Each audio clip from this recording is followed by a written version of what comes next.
When humans first arrived at the Galactic Council's central world, every species in that great hall turned to look at them.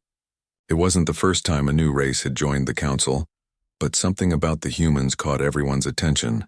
They didn't come in golden armor or glowing robes like the representatives of other worlds. They came in plain suits, clean, simple, and practical. But what really made everyone whisper wasn't their clothing. It was their guards. Every delegation brought protection. Some guards wore power armor that shimmered with energy shields. Some carried staffs that could paralyze a being in seconds. Others came with floating drones that scanned the air for danger. The entire chamber looked like a mix of politicians and soldiers from 100 different species. Then the humans walked in. Their guards carried nothing. No rifles, no blades, no visible defense systems. Just calm expressions and quiet eyes that seemed to watch everything. At first, the council thought it was a mistake. The Andurans, large insect-like beings known for their strict rules, exchanged quick bursts of speech through their translators, trying to confirm what they were seeing.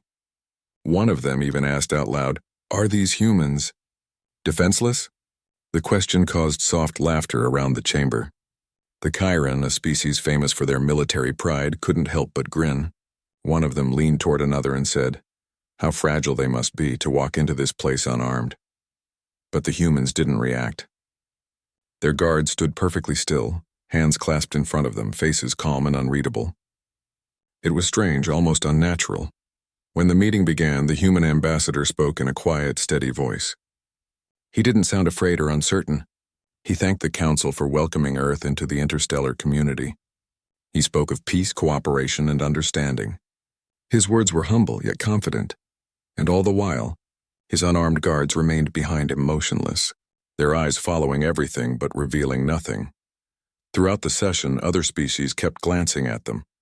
Every movement of those guards was slow and deliberate, turning ahead, shifting their weight slightly, adjusting an earpiece. Nothing rushed, nothing careless. Even the guards' breathing seemed disciplined. The council's analysts began recording small notes. Human security forces, unarmed, rely on presence alone, unknown risk level. By the time the session ended, curiosity had turned into quiet suspicion. After the humans left, representatives from 3 species gathered in a private room to discuss what they had seen. The first said, "Maybe they are trying to send a message of peace. Perhaps they believe weapons cause tension." The second laughed. "No, they're trying to make us lower our guard. Who sends unarmed guards to a council meeting unless they have something hidden?" The third, older and more thoughtful, simply said, "They don't look like people who need weapons. They look like people who are weapons." Those words stayed in the council's memory long after the humans were gone. Days turned into weeks. The humans continued attending meetings, always calm, always polite, always unarmed. They listened more than they spoke. They asked questions that seemed simple but revealed careful thought. The guards became part of the mystery. Some tried to engage them in conversation, but they never spoke unless it was necessary. One alien officer tried to scan one of the guards using a standard bioscanner, only to find the device malfunctioning halfway through. The human smiled politely and said, "I'm sorry." That happened sometimes before walking away. That same night, council security teams reported something odd. Every human guard carried a pulse signature similar to that of soldiers who had fought in high-stress combat zones, but none of them had any visible scars or implants. The rumors spread fast.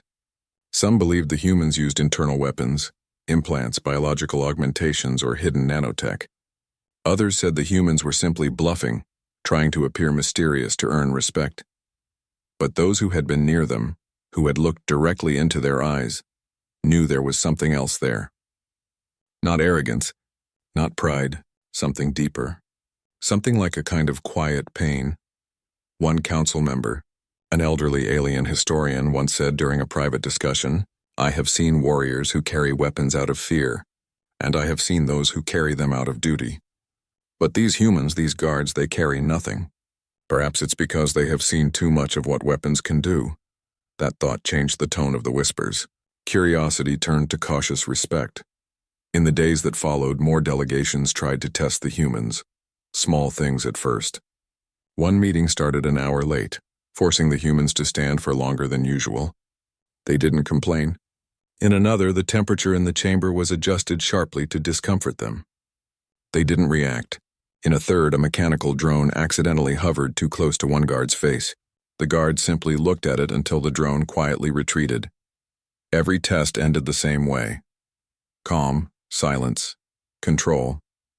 The human delegation's behavior became a lesson in restraint. Their ambassador continued to speak softly but confidently, representing Earth with a balance of humility and firmness. He never raised his voice, never threatened, never postured. Yet when he spoke, people listened. It wasn't just his words, it was the feeling that there was power behind them. A power that didn't need to be shown. Behind closed doors, some council members began to discuss the idea of adopting similar behavior for their own guards. They called it the human method. They believed that maybe the absence of visible weapons sent a message of trust and confidence that traditional armor could not.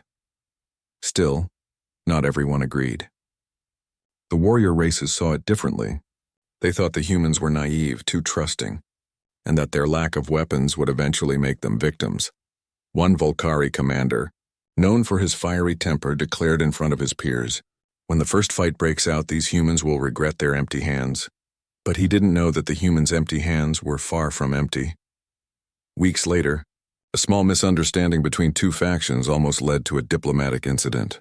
Voices rose, tempers flared, and one delegate slammed his armored fist on the table, shouting at the human ambassador. The sound echoed through the chamber. The guards didn't move. Not one step. Not even a flicker of emotion crossed their faces. Their stillness was unnerving. The shouting alien paused mid-sentence, realizing he was the only one losing control. The human ambassador calmly replied, "We came here to listen, not to shout." That single line silenced the room. Afterward, council members privately discussed what they had witnessed. One said, "There is something dangerous about such calm. A person who doesn't react under pressure. Either they are weak, or they are far stronger than we understand." It was becoming clear which one applied to the humans. As the first month of their attendance ended, the Galactic Council's archives already contained dozens of reports about them, everyone describing the same strange detail: the unarmed guards who never flinched. Some called it arrogance. Others called it discipline, but everyone agreed it was unforgettable. And in the quiet corners of the council halls, where rumors traveled faster than light, one phrase began to circulate among the staff. "If the humans don't carry weapons, it's because they already know they'll never need them." Nobody knew if that was confidence or experience. Nobody dared to ask. For now, all the council could do was watch and wonder what kind of world produced people like that. People who could walk into a hall of armed warriors with nothing in their hands and still make everyone else feel like they were the ones exposed. The humans had said almost nothing, yet their silence spoke louder than speeches. And though no one realized it at the time, this was only the beginning. The day would come when the council would finally understand the truth, why the human guards carried no weapons and what it truly meant. But for now, they only saw the mystery, unarmed, unafraid, unshaken. And every time the humans entered that great hall, the air grew a little quieter. The eyes of every species turned toward them, and somewhere deep inside, the oldest members of the council felt something they hadn't felt in centuries: respect. The tension started quietly. It began with small disagreements, tiny sparks that at first didn't seem important. But everyone in the Galactic Council could feel it building, like the soft rumble before a storm. Humanity's arrival had changed the rhythm of the meetings. Their calmness, their quiet strength, and those unarmed guards had made everyone curious and uneasy. For some species, curiosity was a dangerous thing. The Volcari Dominion, known for their proud warrior culture, were the first to show open irritation. They were large, heavy-built creatures whose armor seemed like part of their skin. Their voices boomed like thunder when they spoke, and they saw diplomacy not as discussion, but as battle in another form. To them, every word was a strike, every silence a retreat. The Volcari had fought for centuries before joining the council, and though they now sat among diplomats, they still lived by the old ways. To them, the humans' calmness was an insult. During one session, the human delegation presented a proposal to help resolve border tensions between two smaller systems. The suggestion was simple, fair, and peaceful, but the Volcari saw it as weakness. Their commander, tall and broad-shouldered, stood up and said, "Peace is not earned through words. It is earned through power." His voice echoed through the chamber. The humans didn't answer immediately. Their ambassador only nodded slowly and replied, "Power means nothing if it cannot protect peace." For a few seconds, the room went silent. Then came low laughter from the Volcari side.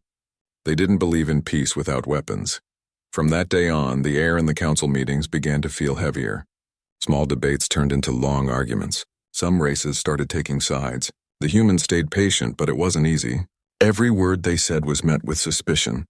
Every silence was judged as arrogance. The guards, as always, remained quiet. Still no weapons. Still the same steady gaze. They didn't seem tired or frustrated. They just stood there like walls made of discipline. Weeks passed. One day, a large trade negotiation was held in the main hall. The discussion was supposed to be routine, but the atmosphere was tense. The Volcari commander was there again, sitting only a few seats away from the human delegation. His expression showed irritation from the moment he arrived. The meeting began calmly, but as soon as a human trade officer presented an idea to regulate energy exports, the commander interrupted with a loud scoff. "You speak of fairness," he said, "but fairness is decided by strength. Weak species talk of equality because they fear competition." The hall went silent. All eyes turned to the humans. Their ambassador looked directly at the commander and said softly, "On Earth we learned that strength without wisdom destroys both the strong and the weak."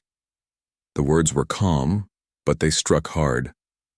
The commander slammed his hand on the table, making the sound of metal against metal echo through the chamber. The guards didn't move. Not one step. That silence, the same calm stillness that had made them so mysterious, now filled the hall like a living presence. The commander glared at them, waiting for a reaction, but none came. It was as if they were made of stone.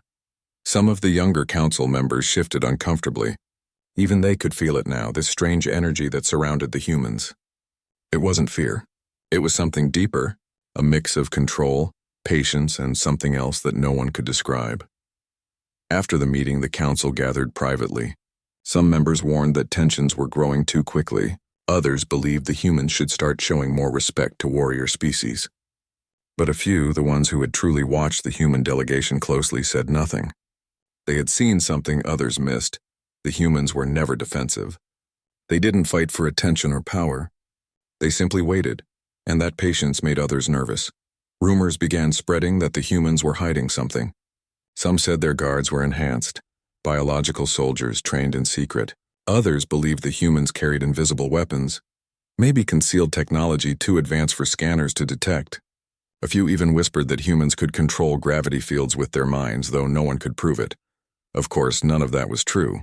The truth was much simpler, and far more unsettling. One day, an unexpected emergency broke out. A diplomatic freighter from the Volcari fleet malfunctioned while landing near the council's surface docks. Flames burst from the engines, and the ship tilted dangerously close to a cluster of smaller shuttles. Panic spread through the docking area. Alarms screamed. Guards from different worlds rushed to respond, but the humans were the first to act. Without any hesitation, 2 of their unarmed guards sprinted straight into the smoke. They didn't wait for orders or protective suits. They just moved. When others hesitated, they pulled trapped crew members from the wreck, carrying them through thick heat and smoke. One of the rescued officers was a Volcari. When the chaos ended, everyone was speechless. The humans didn't talk about it.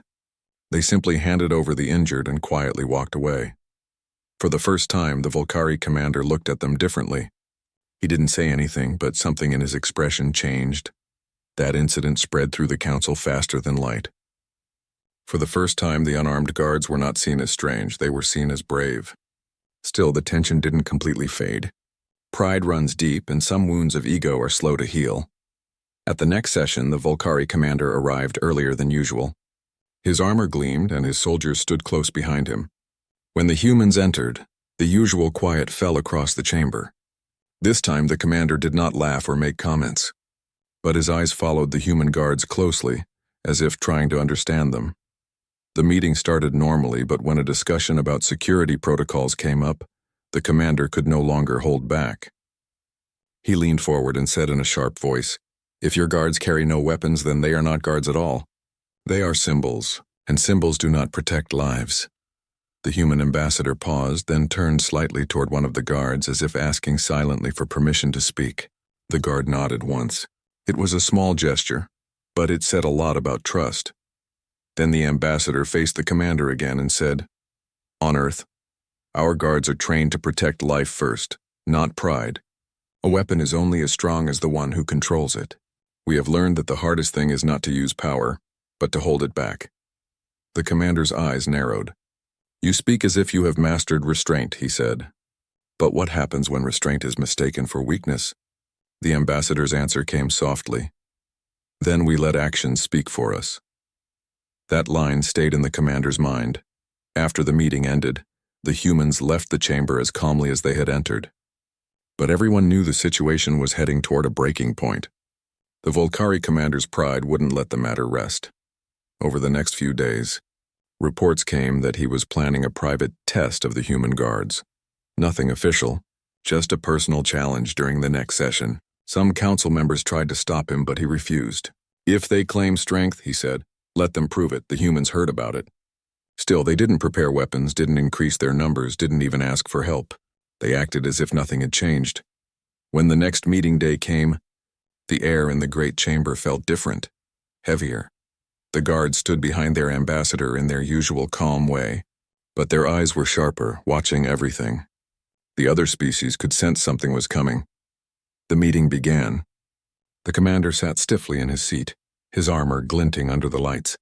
As the discussion turned toward territorial disputes, his tone grew harsher. His words weren't about politics anymore, they were a warning. At one point, he stood up abruptly. His voice rose. "You speak of peace, but peace without strength is a lie." His hand struck the table again, loud enough to echo across the chamber. Still, the human guards didn't move. Not one. Not even a blink of fear or anger. The ambassador calmly looked at the commander and said, "You want strength? Watch carefully. It takes more strength to stand still than to strike first." For a moment, nobody breathed. The commander clenched his fists, visibly struggling with his temper. Around the hall, everyone felt the invisible line between control and chaos tighten.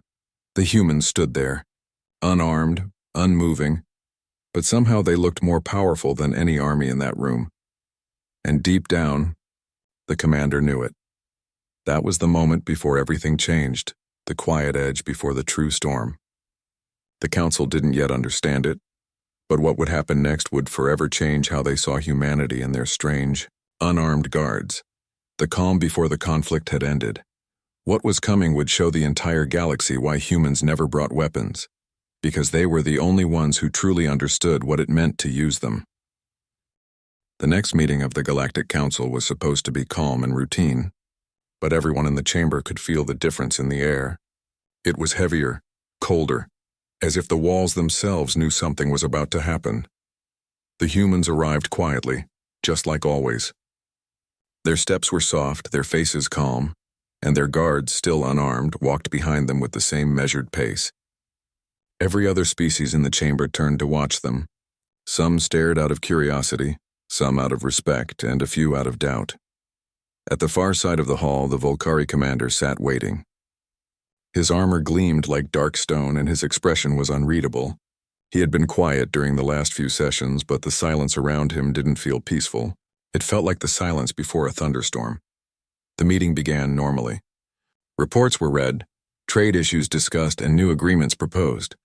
The human ambassador spoke only when needed, using clear, gentle words. But everyone could see the Volcari commander growing restless. His fingers tapped against the table, his eyes sharp and narrow. Then, during a discussion about defense policies, the commander suddenly stood up. The sound of his heavy armor echoed across the hall.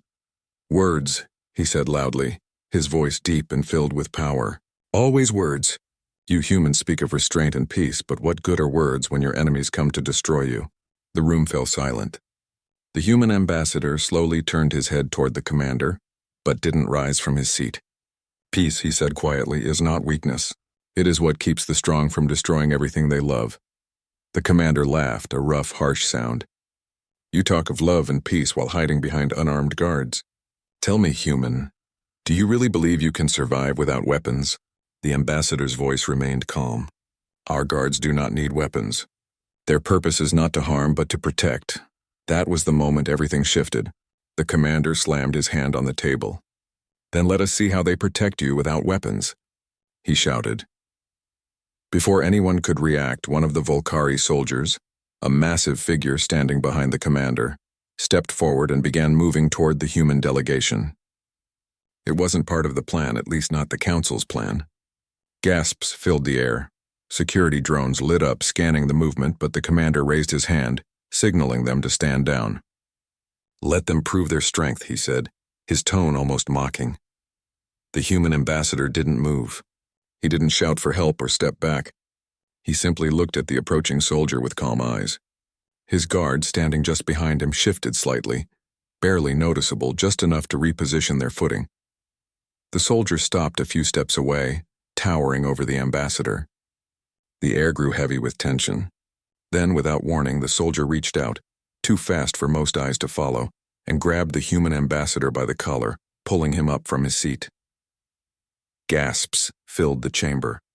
Several delegates jumped to their feet. The council's automated defense drones began to hum, ready to intervene. But before any of them could act, one of the unarmed human guards moved. It happened in a blur. One moment he was standing still. The next he was in motion, fast, fluid, and controlled. He didn't draw a weapon because he had none. He didn't strike wildly or shout. His movements were simple, almost quiet. In less than 3 seconds, the Volcari soldier was no longer holding the ambassador. He was on the floor, disarmed and stunned. Not injured, not broken, just unable to continue. The guard stepped back immediately, standing between the ambassador and the soldier, calm once again, breathing steady, eyes focused. For a moment, no one spoke. No one even moved. The entire chamber had gone completely silent. Even the commander's expression changed. His laughter stopped. His soldiers tensed, unsure of what to do. The human guard didn't say a single word. He didn't raise his hands or make any threatening movement. He simply looked at the commander and then at the fallen soldier as if to say, "It's over. There is no need for more." The silence stretched for long seconds. Then the ambassador gently adjusted his collar and said quietly, "You see, Commander, our guards do not carry weapons because they carry something stronger. Discipline." The words were soft, but they struck harder than any weapon. The commander said nothing. He simply gave a short nod to his soldier, who slowly stood up, visibly shaken. The guard helped him without hesitation, steadying him so he wouldn't fall again. That small act, the human helping the same soldier who had attacked them, was noticed by everyone in the room. That moment changed everything. The council members looked at one another, whispering quietly. What they had just seen didn't look like an attack or even a fight. It looked like something else, a lesson. The humans hadn't responded with anger or pride. They had acted only when necessary, and they had stopped the moment the threat ended. After the meeting, the council chamber remained quiet. No one dared to leave immediately. The commander sat in silence, deep in thought. The human delegation bowed respectfully before leaving, their guards walking behind them in perfect step. Once they were gone, the room erupted in low conversation. Everyone had something to say. "How did he move so fast?" one delegate asked. "Was it training or some kind of human technology?" Another whispered. But one of the older council members shook his head. "That was not technology," he said slowly. "That was control. That was experience." Later that evening, recordings of the incident spread through the council's archives. Specialists reviewed every frame, analyzing the guard's movement. They discovered that his reaction time was within normal human limits, just trained to perfection. There were no hidden tools, no secret devices. Everything he had done was pure human skill and instinct. That discovery surprised many. To the advanced civilizations of the Council, humans had always been seen as newcomers, still developing compared to ancient species that had mastered space travel for thousands of years. But what the recording showed made them reconsider everything. They realized that the humans' greatest strength wasn't their technology or their weapons. It was their discipline, their control over fear, and their understanding of conflict. Over the next few days, the story of the unarmed human guard spread far beyond the council's walls. Soldiers, Diplomats and scholars from countless worlds began discussing it. Some called it foolish bravery. Others called it wisdom born from pain. The Volcari commander, to his credit, didn't hide what happened.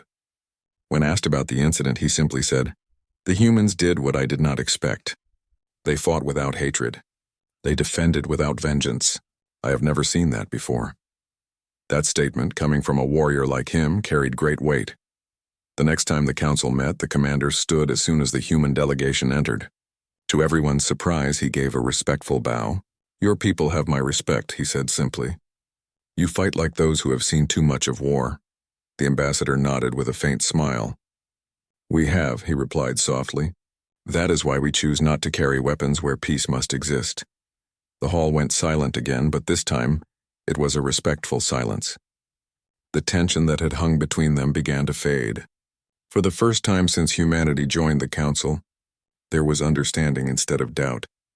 After the session ended, several delegates approached the humans privately, asking to learn more about their methods, how they trained their guards, how they maintained such control, and what philosophies guided their peacekeeping approach. The humans didn't give away much detail. They only said, "Our training is not just for the body but for the mind. You cannot protect peace if you carry violence in your heart." That line stayed in the council records forever. Weeks later, when new delegations arrived from distant worlds, they were told the story as a lesson. The instructors would say, "When you enter the council chambers, remember the humans. They carry no weapons because they already know what war costs."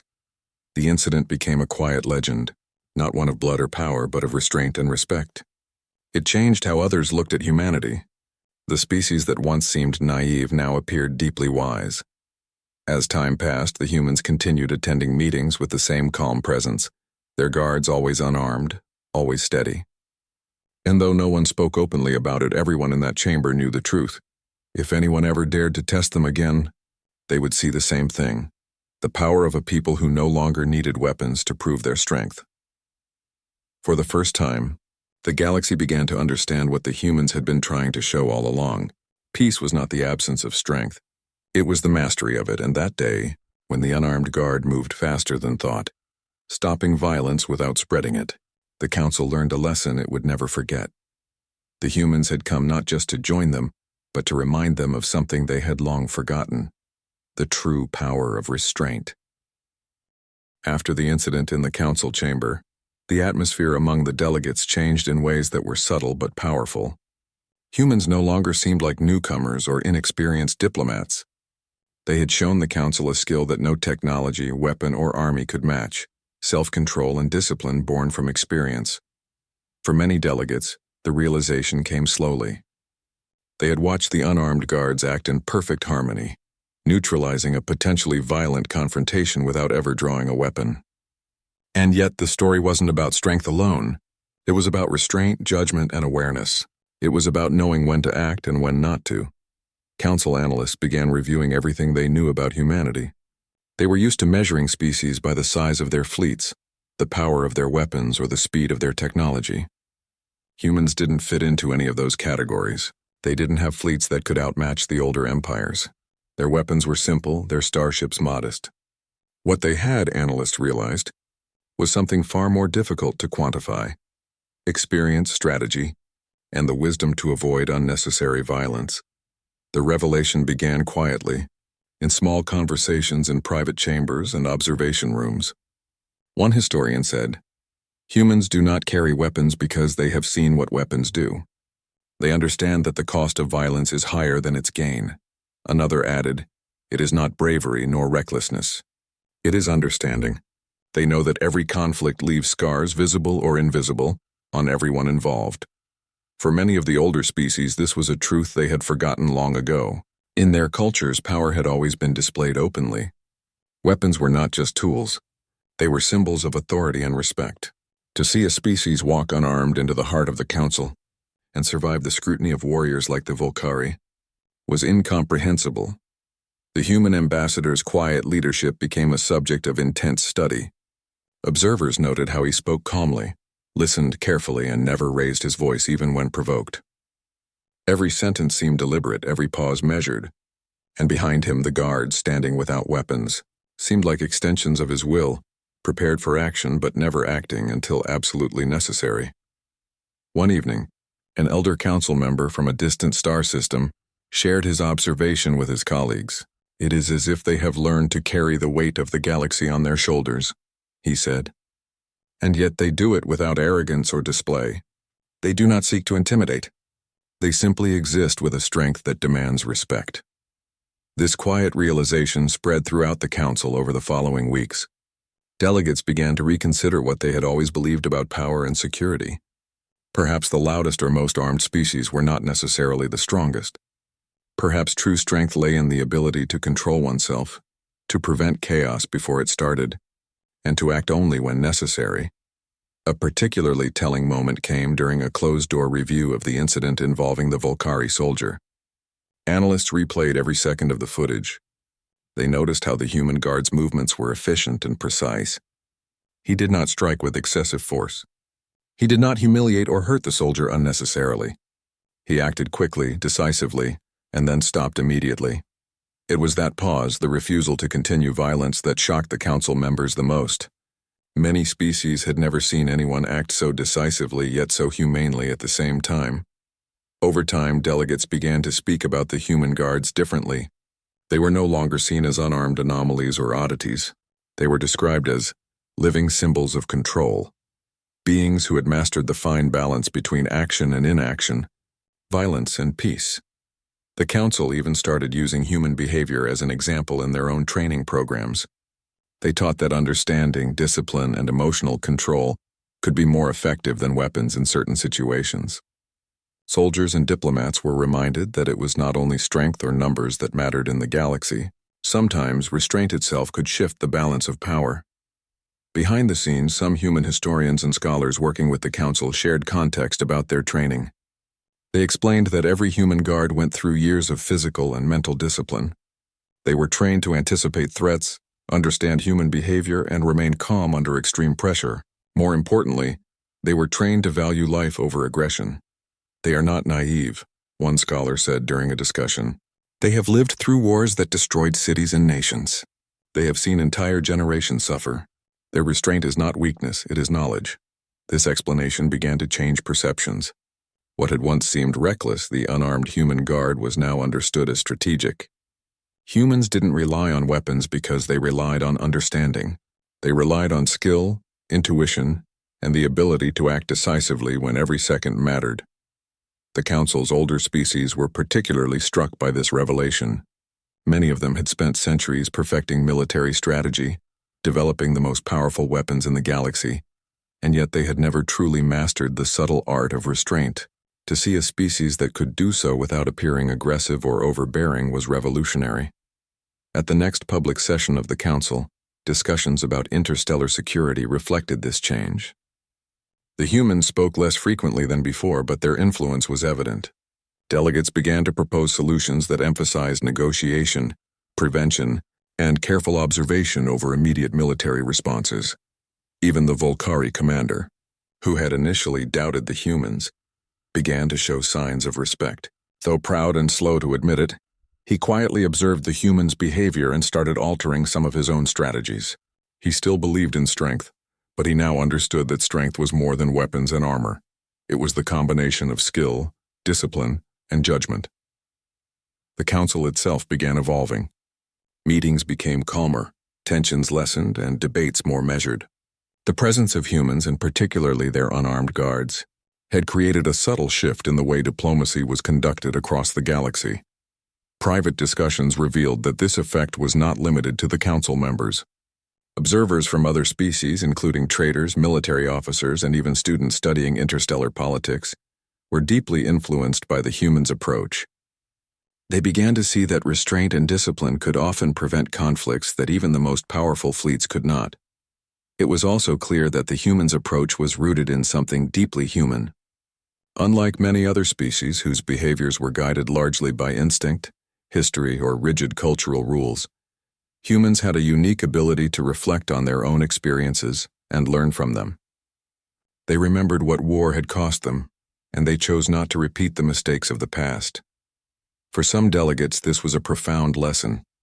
They began to speak of humans as wise, not because of technology or numbers, but because of their ability to understand consequences and act with measured restraint.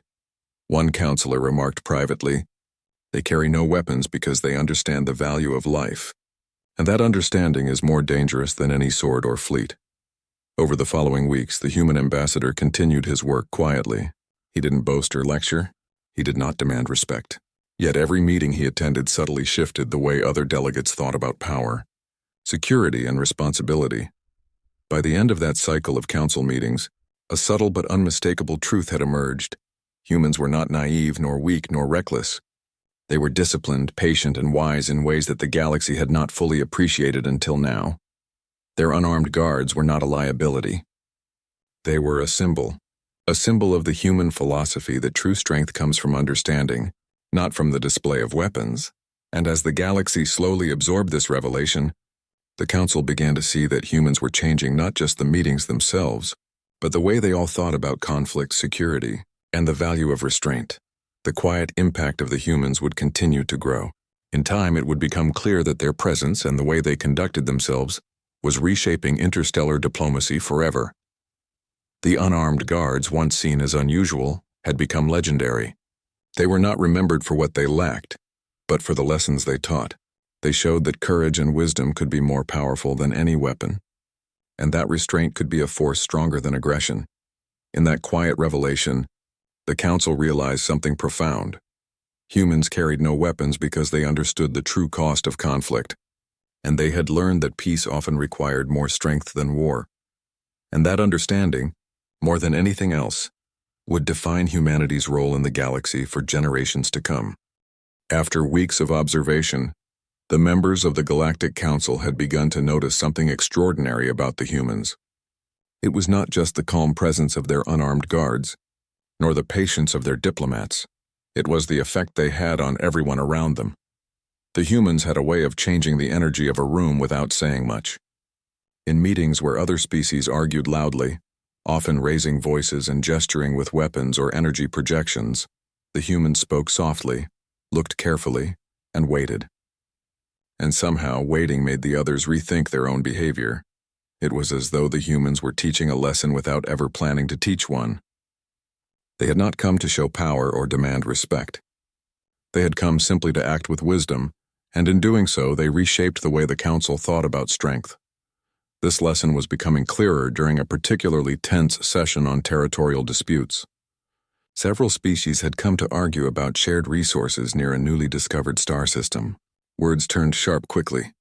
Voices rose. The chamber felt like it was on the edge of chaos. The Volcari commander, still cautious and proud, stood as his people began to shout. "You speak of rights, but only the strongest have rights," he roared. "Weak species are meant to follow."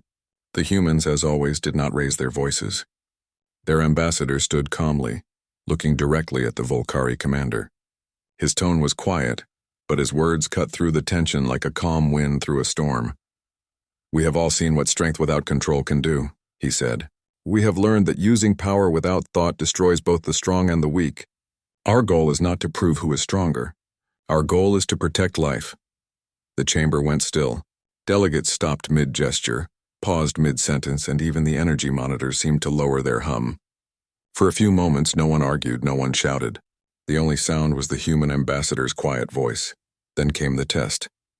A young officer from a smaller species, one that often felt overshadowed in the council, made a sudden move toward the human delegation, attempting to provoke a reaction. Perhaps he wanted to see if the humans were truly unarmed, or maybe he wanted to demonstrate his own strength. All eyes watched. The human guards shifted slightly, but they did not raise a weapon, because they had none. Yet in the next instant they acted. One moved forward with such precision that the officer was gently but firmly restrained. No harm was done, but the gesture was clear. The humans were aware, capable, and fully in control. The lesson was unmistakable. Strength was not about who could strike first or louder. It was about knowing exactly when to act, how to act, and when to stop. After the session, delegates spoke in hushed tones. Many admitted they had underestimated humans. The unarmed guards, once considered an oddity or weakness, were now respected as masters of discipline and judgment. The human ambassador never bragged. He never gloated. He simply returned to his seat calm and composed as if nothing extraordinary had occurred. And that perhaps was the most powerful part of the lesson. The humans demonstrated control not only over others but over themselves. They showed that patience, observation, and restraint were as important as any weapon. In the weeks that followed, the Council's approach to diplomacy began to shift. Older species, accustomed to showing power to gain respect, started to question their own methods. They asked themselves, could loud voices, flashing weapons, and public displays of force actually prevent conflict, or did they sometimes create it? The humans had shown that peace could be maintained differently, that true strength was not in dominating others but in mastering oneself. And while this realization came slowly to many, it spread like wildfire in private discussions and training programs throughout the galaxy. Council instructors began referencing the humans in lessons for diplomats and soldiers alike. They emphasized the importance of observation, patience, and acting with purpose. Many species found that using restraint, rather than aggression, often led to better results. The humans' philosophy was simple, yet profound. They did not believe in showing off strength for its own sake. They believed in understanding situations fully before responding. They believed that unnecessary violence was a failure, not a sign of power. In private, some diplomats admitted that this was something they had never learned. Most of their societies had trained for war, for confrontation, and for dominance. To see a species so confident yet so restrained was shocking, even humbling. The Volcari commander, who had once doubted the humans, began to reflect deeply on his own beliefs. He watched the humans in each session, noting how their unarmed guards stood silently, how the ambassador spoke softly, and how every action was deliberate. Slowly, he began to adopt some of their methods in his own conduct. He didn't abandon his culture of strength, but he started considering restraint as a strategic choice rather than weakness. Other species followed in small ways. During meetings, they reduced displays of force. They listened more. They asked questions instead of shouting accusations. The presence of humans had created a ripple effect, spreading a new kind of respect and careful thinking throughout the council. It became clear that the humans were teaching something that no textbook or manual could convey. Their lesson was not about tactics, politics, or even diplomacy alone. It was about the way individuals approached life, conflict, and responsibility. The human guards remained at the center of this lesson. Delegates from other worlds observed them quietly, fascinated. They noticed how the guards did not move unnecessarily, how they maintained calm expressions, and how every step seemed perfectly timed. It was not speed or force that made them remarkable. It was the combination of awareness, discipline, and self-control. One council historian wrote in a private report, "Humans carry no weapons because they do not need them. Their strength is in restraint and understanding and in the ability to act decisively when it truly matters." This is a philosophy that the galaxy has long overlooked.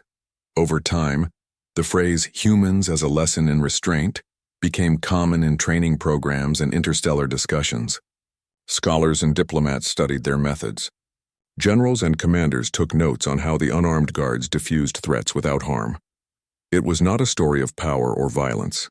It was a story of wisdom, patience, and humanity, the kind of strength that comes from understanding one's limits, knowing the value of life, and acting only when necessary.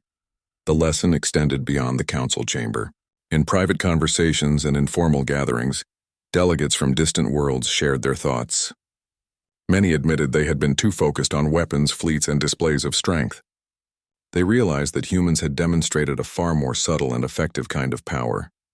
Some younger species, especially those who had never been involved in interstellar wars, were inspired.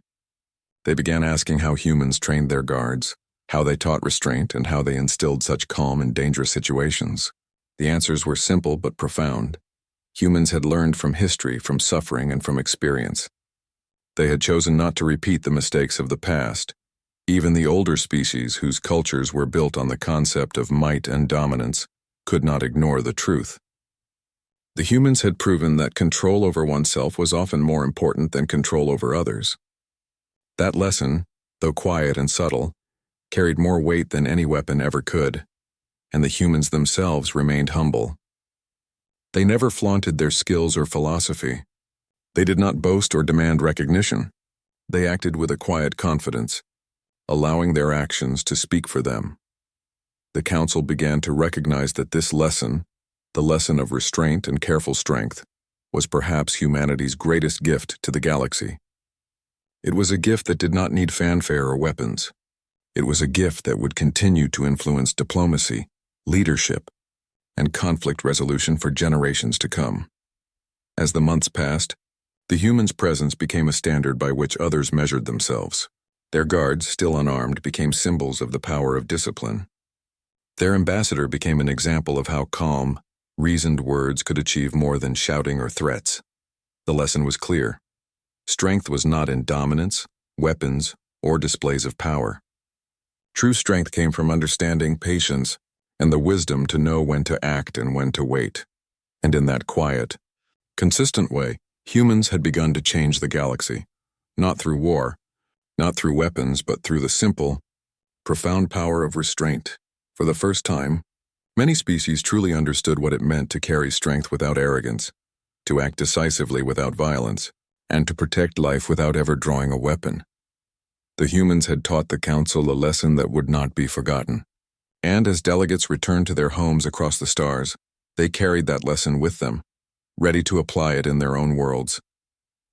The quiet, unarmed guards had done more than protect a diplomat. They had shown the galaxy a new way to measure strength, a way that valued wisdom over power, patience over impulse, and understanding over fear. And in that lesson, the humans had forever changed the way the galaxy thought about peace. Time passed, and the humans became a familiar presence in the Galactic Council. Their ambassador spoke softly, their guards stood silently, and yet everyone knew they were no ordinary delegation. They had arrived quietly, unarmed, and in the months since they had taught the galaxy lessons no weapon could ever teach. The story of the unarmed guards had spread far beyond the council chambers. Across the stars, in trade hubs, spaceports, and academies, beings of countless species discussed what they had seen. They spoke not only of the humans' calm, but also of their discipline, their restraint, and the subtle way they influenced others. Some called it courage, others called it wisdom, but everyone agreed. It was remarkable. It wasn't only their physical skill that impressed others. That could be measured, tested, and copied. What could not be copied was their philosophy. That true strength lies in knowing when not to use power, and that protecting life requires judgment and patience, not weapons. One of the older council historians remarked privately, "These humans carry no weapons because they have seen the worst of war and have chosen not to repeat it." They have learned what we often forget, that the cost of conflict is always higher than the reward.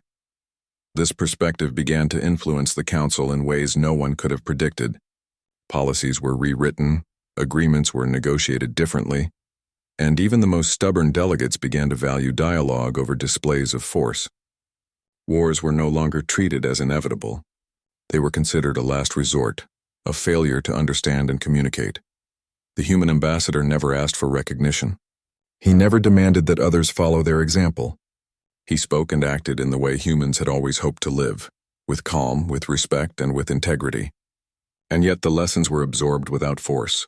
They were observed, understood, and internalized by all who saw them. The unarmed guards remained at the center of this transformation.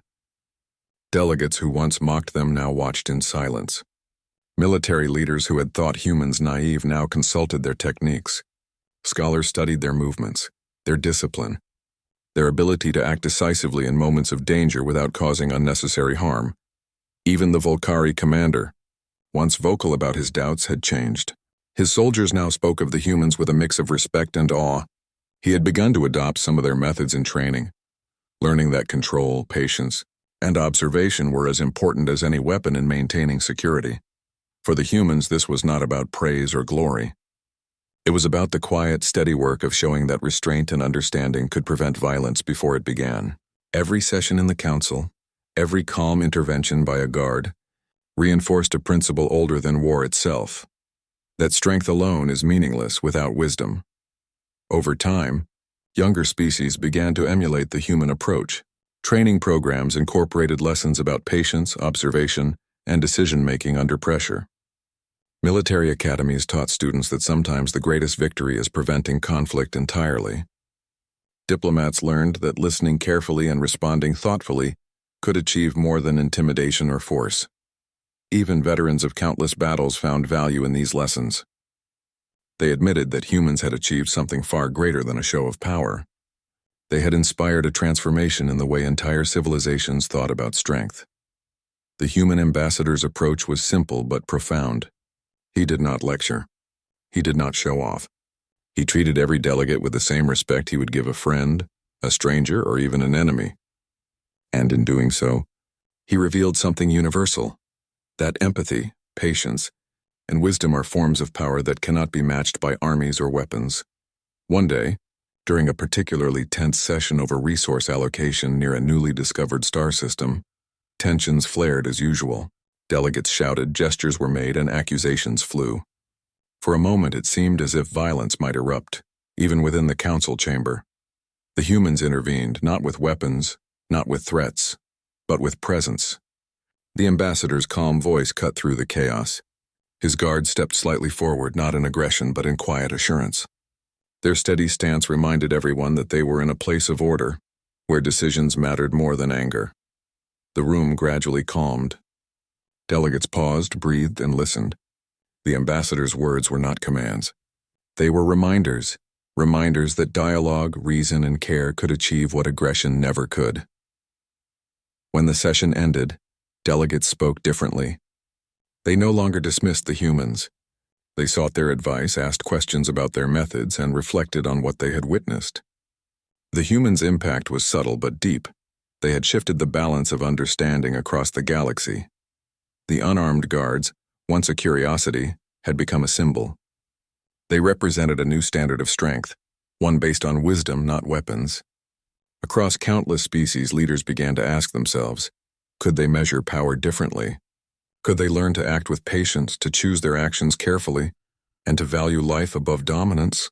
The lesson extended beyond the council. In distant worlds, humans became an example, a benchmark for what disciplined restraint could achieve. Schools taught their philosophy, military academies studied their approach, and leaders consulted their methods for difficult negotiations. Even ordinary citizens began to understand the value of calm, measured action over rash aggression. It became clear that the humans' legacy was not about battles won or enemies defeated. Their legacy was about teaching the galaxy a different way to live, a way that valued life, wisdom, and control over power and fear.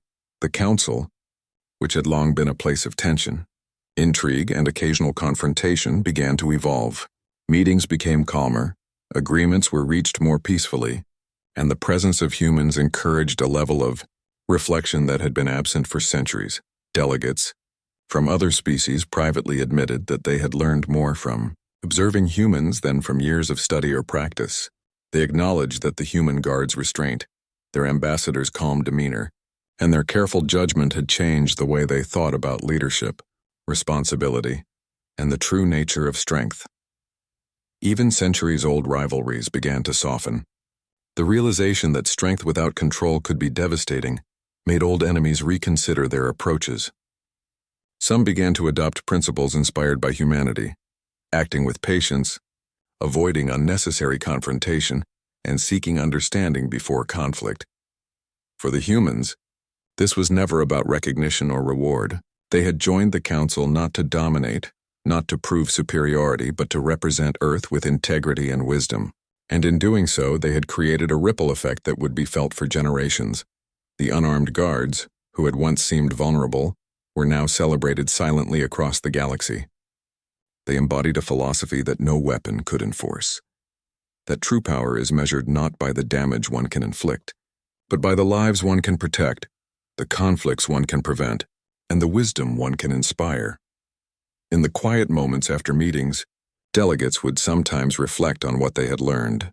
They realized that humanity's approach was not just about diplomacy or strategy. It was about understanding the human condition itself, our capacity for compassion, patience, and thoughtfulness in the face of danger. The human ambassador and his guards had become a living lesson for the galaxy.